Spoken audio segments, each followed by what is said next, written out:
Hey, what do you say? Just rocking with you with head coach of the Tennessee Volunteer Men's Club, Scott Tungay. Coach, how we doing today? Doing good, Swish. Thank you for having me on. Yeah, and listen, it's great to talk to you again. We chatted a little bit right before the SEC championship against Kentucky, and we've called several of Tennessee's games, and I feel like we're getting to know your team a little bit. I want to just off the rip. We talked last time. I put you on the spot and said, "Hey, how would you describe your program in 3 words?" And if I recall correctly, it was hardworking. We snuck a hyphen in there, if you remember. Bravery, which I thought was a really interesting response. I love it. It's those fear processors that you got to just turn them off, and it's okay to be brave, right? Brave tackles, brave runs. And then the other was deep. And there's no question your program is on the rise. You've been there 4 years now. This is your second SEC title. You've got 4 clean sides. I mean, you're just really doing a great job on the recruiting, getting kids in state to come. But a lot of that's around culture and building the program. So I'm going to come back to you on the 3 new descriptors for your team after playing some pretty tough matches and see if anything's changed. But maybe talk about what you've seen since arriving at Tennessee over your 4 years, and you're knocking on the door to head into Houston for your first national championship. Yeah, the program has been, long before I've been here, the program has been very impressive, and a lot of work from Coach Butch, Coach Marty, and the many assistant coaches who've helped along the way. The Alumni Association has been super involved. So Tennessee has always been, I've only been in the American college game. This will be my ninth season. So all I know is basically Kentucky and Tennessee and the programs that we've played against, the programs we've been around. Those are a couple good ones. Definitely. And, obviously recruiting around I kind of have my 4 points of the compass of Cincinnati and Charlotte and Atlanta and Nashville. So kind of that I've been in that high school orbit of high school programs. And so, that's kind of my knowledge of American rugby. It's been really cool. I obviously played in South Africa. You start as a 6-year-old with bare feet. Yep. With one of the dads chasing you with a lanyard to go forward, run forward. And going all the way up through playing high school. And, I think it's in South Africa, it's every boy's dream to play professional rugby, just like it is probably here in America, every boy's dream to play professional football. Yes. Or at least, get a college offer and play. In my opinion, college football is very professional. It's probably more professional than that now, for sure. Yeah, it's probably more professional than most rugby clubs or most professional rugby clubs. So having that kind of growing up in that system, I tried to go pro in South Africa, went into the academy system, and you very quickly realize like, oh, I was good at high school, but once you get around 60 other guys who were the best at their high school, you're like, well, I'm not going to make it. But I'm very grateful for that experience. I kind of went through that trough of disappointment, the 5 stages of disappointment, grief, denial, swearing off rugby, of my dream is shattered, I'm done. And so I'm very grateful to American rugby because my wife is from Cincinnati. It's how I ended up in America, with marrying my wife, and we've been very, very grateful for the role of rugby. When we were living in Lexington, Kentucky, and while I was waiting for my work visa and all that kind of stuff, it's like, well, how do I stay busy? And I ended up getting involved with the rugby team, and I'm very grateful to Coach Gary up there as well for just giving me the love of rugby again. I really fell in love with the game again as a coach, and seeing the American side of it, where the American rugby has its own unique conditions. Every big unit, because again, rugby is this great game. It's a blood sport. It's a combat sport where you're only allowed to attack the guy who has the ball. So when you have the ball, you are the target, and that's kind of what makes it thrilling. Is you've got at any time you've got 15 guys trying to take you legally out of the game. And then, that's the kind of excitement factor. But the other cool side of rugby is that it's a game for everybody. There's I don't say it's a game for everybody. I say it's a game for every body type. So you've got your big boys, and you would think, well, if you've got a bunch of big dudes, you just put 15 big dudes there. It's like, well, there's a bunch of little agile and fast dudes who are going to run around you. And that's what makes it so exciting, is this mix of tactics, this mix of strategy, this mix of styles and ability to play. But at its heart, rugby is a blood sport that it takes toughness, it takes bravery, and that feeling of camaraderie of, in order to prepare us to go out on the field and not be injured, play in a way that gives us confidence. Because I think there's a lot of moms who watch and cringe and don't want their little boy out there. But I think that's part of any combat sport, is the mastery side of it. You master the kick, you master the punch, you master the roll or the takedown or whatever. In all these other sports, it's the same in rugby. You master the parts of the game where we can go out there with confidence and enjoy it. Yeah, it's interesting here in Charleston and in the state of South Carolina, where I live. We're trying to get more high school, like single school teams up and going. It's just, to the uninitiated, there's no funnel. Kids, really very few spots in the U.S. where 6-year-olds are running around playing rugby, right? And so I think that needs to start at an earlier age. But for the uninitiated, it is a blood sport. It could be perceived as brutal, but I've watched my two boys playing tackle footballs from first grade all the way through high school, and I can tell you they've sustained way more injuries. And to that credit, I think it's those mechanics and really mastering the skills of tackling or takedown, like you're talking about. And interestingly, high school football coaches in the U.S., I don't think they like the rugby thing so much. And my supposition is that when those big boys you talked about get a hold of that ball and they start rumbling and bumbling down the field and they dot one down over the try line, boom, it's over. They're not going back to football. So we're trying to work on that as well too. And you're right, athleticism, size, shapes, speed. There's something for everyone there. Some of the best players in the world are 5'9" and zippy. Yeah. So maybe a question for you: how does the collegiate game, or maybe more so the U.S. game, but we'll talk about it from a collegiate level since that's where you spend your time. What's the one or two biggest differences from rugby in South Africa growing up? Like, what do you really see as the main differences? Yeah, so because of the football and basketball pull, like you said, the funnel that pulls your best. If you have anyone who's over 6'4", if he's athletic, if he's aggressive, he's going to get pulled into football or basketball. And so what happens? The main big difference between South African rugby and American rugby is your style of play has to change, because your props aren't going to be as big. And you do occasionally, we were just chatting about how some boys, if you're not going to get a football offer, you are going to come and play rugby and dedicate your time there. And those little gems, those little rare, I always joke about it as the miracle program of, like, if some player just shows up who's over 6'4" or over 250 pounds, but they're athletic and they're aggressive, you're like, wow, that's kind of a miracle in American rugby. Yeah. So that's the one major difference is in the style of forward play, and it shows itself, in my opinion, all the way up to the national team, the men's Eagles. Is the American game is always going to be losing its best size athletes to basketball and football. And so that creates this, it is what, and so you have to learn to coach around that and adapt your style. And so I think it's pretty exciting. I think, there's going to be an American style. A lot of people talk about the Fijian style, the New Zealand style, the South African style, the English or Irish style, or the French style.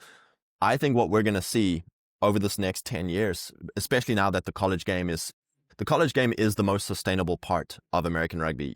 Pro clubs fold, men's clubs, it's really hard if you're not paying players, to keep them for multiple years playing rugby in a high organized environment. They'll play socially, but it's hard to keep a guy who's 25, 26, starting a family, training 4 times a week. So in my opinion, the most sustainable level of professional rugby in America is the collegiate game. The clubs That's the funnel now, right? Yeah, the clubs aren't going anywhere. They're not going to fold. The coaches, it's all volunteer for the most part, volunteer coaches.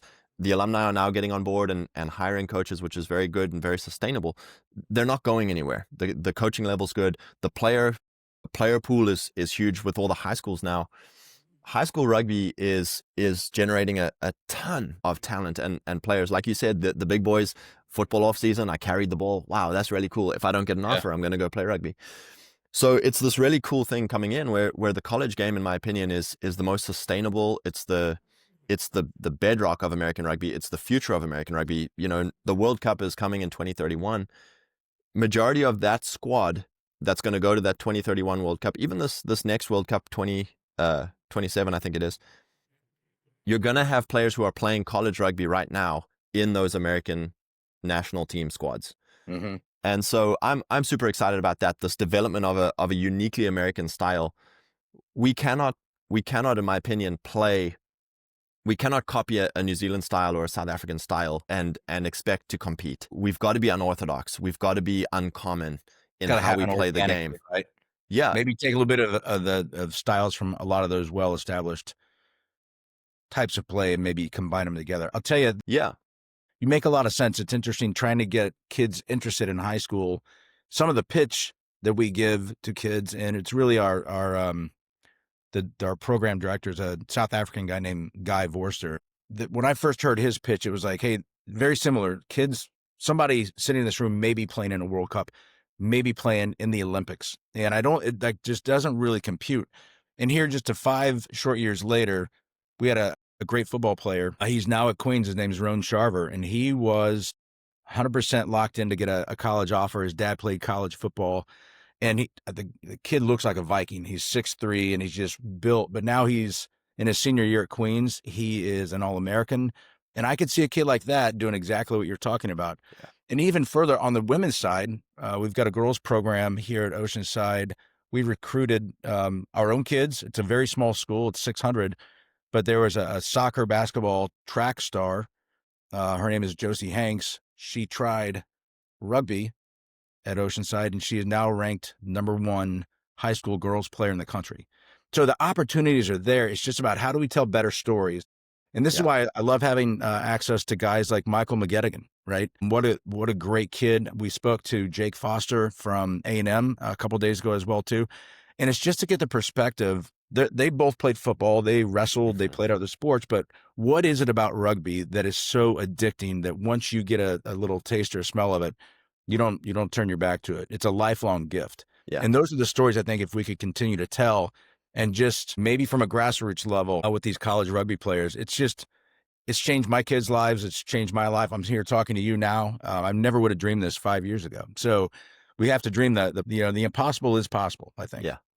Yeah. It just has to happen in a way that's not going to be like any other, collegiate rugby is never going to be like collegiate football. American national rugby is never going to be like South African or New Zealand national rugby. Like we have to forge our own way. We have to forge a way that is unique and effective to our context, and I think that's what's so exciting. I think that's why I'm so excited to be involved in all this, because we are in this place where I feel the pro game is struggling to find its way, but I feel like the collegiate game is like the momentum is just picking up and picking up and picking up. And so it's super exciting to be involved. Yeah. And you're seeing clubs that are not necessarily, not varsity or D1 clubs, but others like getting big donations from alumni. Yeah. Hundreds of thousands, even millions of dollars. And that's just going to continue. The more positive focus we can put on that here in the U.S., I think that's great. Let me ask you this. So this is year number 4, right? So you've had a chance. These are your guys. The freshmen that you started with are now the seniors. How have you seen your program grow and progress to the level it is? Because it seems really well operated. Lots of assistant coaches. You really focus on some of the mental, physical, and the spiritual wellness of your players as well, too. And talking to Michael a week ago or so, just even referencing Coach Butch way back in the day, I think it was like he preached family, school, and rugby. And what Michael was saying, that the family and the rugby thing is kind of melded together. So those are kind of one and the same. But maybe speak a little bit about what you've seen happen over the 4 years at Tennessee. Yeah, it's an incredibly helpful maxim or motto to live by, that family school rugby. It really has. It makes decision making easy, for our coaches, for our students. We're always in this place of, if there's anything to do with family, that comes first, and it makes the decision easy. If someone's like, oh, coach, my brother's wedding or this match, it's like, well, your brother's wedding, it's family first. Like, it simplifies decision making. So you don't have to be like, oh, I don't know, let's think about it, let's make a hard decision. It's like, no, family first. Mm-hmm. And then same with school. If guys have an exam coming up and workload is heavy and guys are stressed out, and it's like, coach, I don't know what to do. It's like the exam comes first. School comes first. We're not paying you to play rugby. You're paying to finish your school. School comes first. And then it's rugby. And, you know, it would sound like rugby is now an afterthought, and rugby is just something we're just a social club who we'll pick it up on a Saturday and see what happens. It's like, no, we're very organized. We're very serious. And so we've kind of adapted that motto now to say, be a credit to your family, stay on top of school, then we play serious rugby. And so that kind of decision making it's been very helpful for us as a program. When you are at practice, you're locked in. I do ask the guys to get their 8 hours of sleep. I do ask the guys to take care of their bodies and get the off day lift in on their own time and eat well. Yeah. All that. So that's been really great. I'm very grateful for, like I said, I'm very grateful for what I've inherited at Tennessee. And trying my best to keep that momentum going. I think over those 4 years, I've definitely learned as a coach, there's kind of that Dunning-Kruger effect of when you start coaching, you think you're the best and I know everything and everything should be my way. And then you go through a rough patch. You go through some hard losses or some hard, just situations. And so I think you're just humbling or being humiliated even, but also humbling yourself and learning. I've had to learn two things of you need people who are experts in things that you are not expert in. And so I'm very grateful. I've never played front row. I've never been a forward. I'm very grateful for my assistant coaches who are experts in each of their areas. And it's almost to the point where we have such good I was just thinking about this the other day. When you enjoy the people that you coach with, when you enjoy the people that play for you, and a lot of that's a mindset, a lot of that's a choice. We say to the guys, this is a big squad, 60, 65 players. You're not going to get along with everybody, but you can respect everybody. You're all pulling to the same target, which means you can call guys out, but you're only calling guys out to the mission. You're not calling guys out because you don't like them. Sure. And at the same time, you're going to find your 3 or 4 guys that you really do like. So focus on that. Focus on the guys you do like, respect the rest of the guys, and let's all be on team and get along well. Well, culturally, a great example of that is Michael McGettigan was talking about. He's a center, and there's, you've got 3 or 4, 5 like capable guys. Yeah. And there's no animosity about who's going to start, who's going to finish. It's almost a benefit like that to have that camaraderie that you're coming off the bench at the 60-minute mark with fresh legs ready to go. Yeah. Chew somebody up, right? And so it doesn't feel like your squad. There's a lot of that back and forth, and it's all about staying on point, staying on the mission, and finishing the job at hand. I think there's a lot of honesty that comes with that. So that's something I've learned. Like I said, I've had to grow as a coach. After last year's disappointments, last year we really struggled. We were kicked out in the quarterfinals of the championship. Our season ended early. It was, bitterly the disappointing. LSU game, right? Yeah. Yeah, I think that feels like that was the turning point for you boys. And so it created a lot of introspection in my own life of, am I actually a good coach? Do I know what I'm doing? Why did these things happen? And I think a lot of hard lessons for myself. Sometimes you have to be harder. You have to be more challenging for the good of the team at the expense of an individual. And I think previously there's maybe this mindset I had of like, well, we have to try to be positive. We have to try to be uplifting for every single person on the team. But when you're in a high performance environment, you have to push the standards beyond what is comfortable for the majority of the group. And so there's a lot of tough conversations that we've had, where guys who, coach, I started last year, why am I not starting this year? Right. Or coach, I really feel that I can, contribute to the A side, but they don't get a single A side minute though. And I agree, I agree. Yes, you are a good player. Yes, you are A side quality, but here's the reality of the situation. Here's the roadmap. So it's not an easy place to be in as a squad. Even a guy like Mike coming back, he's legitimately one of our best players. But him coming back, there are 3, 4 guys who have taken their shot. They're playing hard. They're playing well. There's an aspect of managing players. A guy like Mike who's very aggressive, very physical. It's like, I would rather you come in and finish the last 30 minutes for the next 2-3 matches so I can make sure you get to the final. And here's why, right? Yeah. I think those might be tough conversations. I think last time we chatted, making those selections are probably one of the hardest things that you have to do with your boys, because you do realize when they're coming to you and they're asking, they really want it. That's a luxury, actually, right? I mean, to a degree, but the honesty and the transparency and the rationale or reasoning as to why, I think kids at the end of the day, especially young men like that are they're going to face some adversity when they get out of college, and in the real world, I think you're only just developing them off the pitch for greatness when Yeah. rugby's done, when they hang up the boots. Yeah, and it's a respect issue because I think there's a lot of fear that goes on for a lot of people. A lot of people who are in a coaching position or a selection position, they don't want to exclude people. They don't want to hurt people's feelings. Yeah. Whereas I think it's actually a matter of respect to say, hey, early in the week, here's the team for the weekend. Here's who I think is going to play. Here this summer, here's the depth chart. Here's where I think each player stands at each position. Because then that respect, that honesty gives the player who's maybe third in choice or fourth, and it's going to be at first disappointing, but now he knows I need to work harder. Right. And it gives him that luxury. Whereas if he thinks he's the first guy and he wastes the whole summer and he comes in lazy and then he's disappointed, it's a disservice to everybody. Yeah, for sure. So yeah. So that's been a huge change for us is my own willingness to try and have those harder conversations with the players. Well, maybe that pro career in South Africa didn't work out for that very reason. So you could find your way to the U.S. and have a purpose of really helping build the sport, but also, coaching these young lads as well too. It's a pretty noble deal, man. So, and it shows. It really shows with what you're doing in the program. So cheers and hats. Yeah, appreciate that. Hats to Tennessee. All right, maybe let's start to wind down a little bit. I know we're almost 24 hours away from kicking off, and I've got to get in the car and drive over to the mountains and come see you guys. I'm super appreciative to call this game for the NCR folks. A little nervous, a little anxious about it. But once I hear that whistle and the ball kicks off, man, it'll be just right in there. So we're excited to come see you and see Texas A&M play. But since we last talked, you won the SEC championship against Kentucky and then played Sam Houston State. But I think back to that LSU game, that was a very, very physical game.